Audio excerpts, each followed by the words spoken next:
बाबा रामदेव और आचार्य बालकृष्ण को माफ़ी मिलेगी या फिर सुप्रीम कोर्ट उन्हें कोई सजा सुनाएगा, ये अब 16 अप्रैल को साफ होगा। दरअसल भ्रामक विज्ञापन के मामलों में सुप्रीम कोर्ट ने आज काफ़ी कड़ी नाराजगी जाहिर की। कोर्ट ने कहा कि जिस तरीके से भ्रामक विज्ञापन दिए गए कोरोना के समय, वो बहुत ही आपत्तिजनक है। कोर्ट ने आज इस मामले में उत्तराखंड सरकार के लाइसेंसिंग विभाग के अधिकारियों को भी कड़ी फटकार लगाई। कोर्ट ने कहा कि इन अधिकारियों ने कभी भी उनके पास जो शिकायत आई उन पर कोई कार्रवाई नहीं की। कोर्ट ने अदालत में मौजूद अधिकारी से ये कहा कि आप ये बताएं कि इस मामले में क्या कार्रवाई की गई है।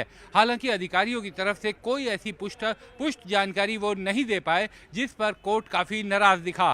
कोर्ट ने बाद में ये भी कहा कि 2018 से लेकर 2024 तक जो भी लाइसेंसिंग विभाग के अधिकारी रहे हैं, निदेशक रहे हैं, वो एफिडेविट फाइल करें और ये बताएं कि उन्होंने इस मामले में क्या क्या कार्रवाई की। दरअसल भ्रामक विज्ञापन और कोरोना के दौरान कोरोनिल को लेकर दावों को लेकर सुप्रीम कोर्ट सुनवाई कर रहा है। पिछली 2 सुनवाई से बाबा रामदेव आचार्य बालकृष्ण कोर्ट में पेश हो रहे हैं। कोर्ट ने कई बार काफ़ी नाराज़गी जाहिर की। कोर्ट इस बात को लेकर काफ़ी चिंतित है कि आखिर कोर्ट के इनकार करने के बाद, कोर्ट के डांटने के बाद भी बाकायदा प्रेस कॉन्फ्रेंस की गई और प्रेस में फिर से अपने भ्रामक दावे दोहराए गए।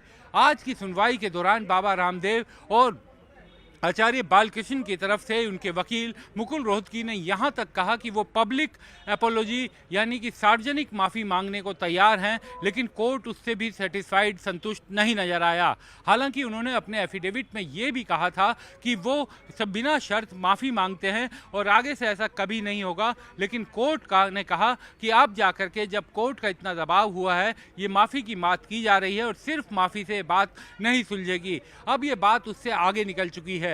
दरअसल कोर्ट ये कह रहा है कि बाबा रामदेव और आचार्य बालकृष्ण पर अवमानना का मुकदमा भी चलना चाहिए, क्योंकि कोर्ट के मना करने के बावजूद उन्होंने प्रेस कॉन्फ्रेंस की और यह अदालत की अवमानना की श्रेणी में आता है। बहरहाल कोर्ट ने आज की सुनवाई के दौरान उत्तराखंड सरकार के 3 अधिकारियों को सस्पेंड करने की भी बात की। कोर्ट ने यह भी कहा कि पूरे प्रकरण को ध्यान में रखते हुए हमने दायर किए हुए हलफनामे को स्वीकार करने के बारे में अपनी आपत्तियां जाहिर की है।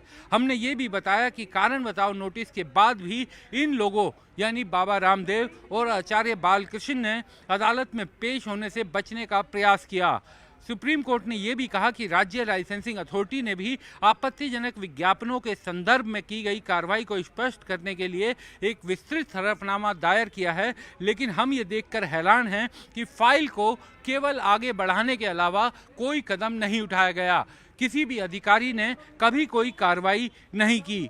रामदेव और बालकृष्ण की तरफ से मुकुल रोहतगी ने यह कहा कि वो पब्लिक माफ़ीनामा, पब्लिक एपोलॉजी मांगने के लिए तैयार हैं, उसके लिए भी जारी है। लाइसेंसिंग अधिकारी ने तो बाकायदा कोर्ट के सामने हाथ जोड़कर माफ़ी मांगी और ये कहा कि हम इस मामले में कार्रवाई करेंगे। हालांकि काफ़ी देर तक चली सुनवाई के बाद कोर्ट ने ये भी कहा कि 2 साल पहले आपको चेतावनी दी थी कि इन फर्जी विज्ञापनों की वजह से आपका लाइसेंस रद्द कर दिया जाएगा। 2 साल से फुल पेज के विज्ञापन आए दिन आते रहे और उसके बाद आपने चेतावनी पर कार्रवाई करने के बजाय खामोश रहे। क्या आम आदमी रोज आपके पास शिकायत लेकर जाएगा? कोर्ट ने आला अधिकारियों को भी ये कहा कि अगली सुनवाई पर वो कोर्ट के सामने मौजूद रहे। अब कोर्ट ने कहा है कि 16 अप्रैल को इस मामले की अगली सुनवाई होगी। हो सकता है कि 16 अप्रैल को कोर्ट अपना आदेश सुनाए और उससे पहले उन तमाम अधिकारियों के लिए भी परेशानी हो गई जो 2018 से लेकर 2024 तक लाइसेंसिंग विभाग के अपने पदों पर थे। कोर्ट ने कहा कि वो ये बताएं कि 2018 से 24 तक उन्होंने क्या कार्रवाई की है, किस तरह के कदम उठाए हैं। जाहिर बात है कई मामलों में ये दावा किया गया है कि अधिकारियों ने कोई कार्रवाई नहीं की थी, जिससे कोर्ट खासा नाराज है। अब कोर्ट ने उन अधिकारियों को तो बुलाया ही है, साथ साथ बाबा रामदेव और आचार्य बालकृष्ण दोनों को भी साफ किया है कि आप अगली सुनवाई पर कोर्ट के सामने पेश होंगे। सुप्रीम कोर्ट ने राज्य लाइसेंसिंग अथॉरिटी के डायरेक्टर, क्योंकि आज वो भी कोर्ट में मौजूद थे, उनसे कहा कि क्या आप में वो करने की हिम्मत है जो आप कह रहे हैं? आप बताइए किस तरह से काम कर रहे हैं, ये आपके लिए बहुत शर्मनाक है। क्या आपने कोई कानूनी सलाह ली? आपने किसी तरह की कार्रवाई नहीं की, ये बहुत ही शर्मनाक है। आप कहें तो हम हिंदी में समझा दें, यहाँ तक कोर्ट ने बोला कि आप कहें तो हम हिंदी में समझा दें। उसके बाद अधिकारी हाथ जोड़ने लगा तो कोर्ट ने कहा कि जो बात हम लगातार आपको समझाने की कोशिश कर रहे थे वो समझ में नहीं आई, और अब जब कोर्ट कार्रवाई करने की बात कर रहा है तो आपको आधे घंटे की सुनवाई के दौरान ये तमाम चीज़ें समझ में आ गई।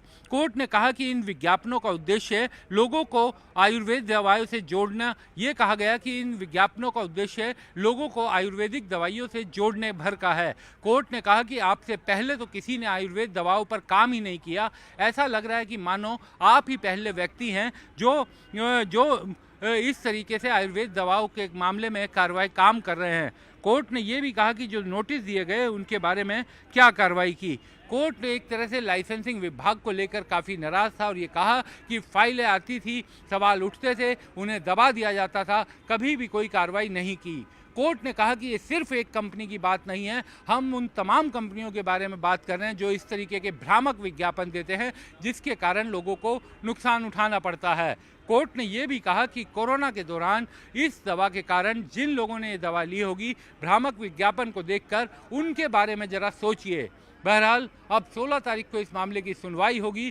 16 तारीख को अधिकारियों को ये बताना होगा कि 2018 से 2024 तक जो शिकायतें उनके पास आई या जो चीज़ें उनके तथ्य उनके सामने आए उस पर क्या कार्रवाई की गई, किस तरीके की कार्रवाई की गई, यह एफिडेविट उन्हें फाइल करना होगा। और अगली सुनवाई पर बाबा रामदेव और आचार्य बालकृष्ण को भी कोर्ट में मौजूद रहना होगा। कोर्ट तब ये साफ करेगा कि इस मामले में बाबा रामदेव और आचार्य बालकृष्ण को क्या उनकी माफ़ी को स्वीकार किया जा रहा है या नहीं, क्योंकि आज उनकी तरफ से एक बड़ा कदम उठाते हुए पब्लिक एपोलॉजी तक मांगने की बात की गई, यानी सार्वजनिक रूप से जनता के बीच माफ़ी मांगने की बात की गई है।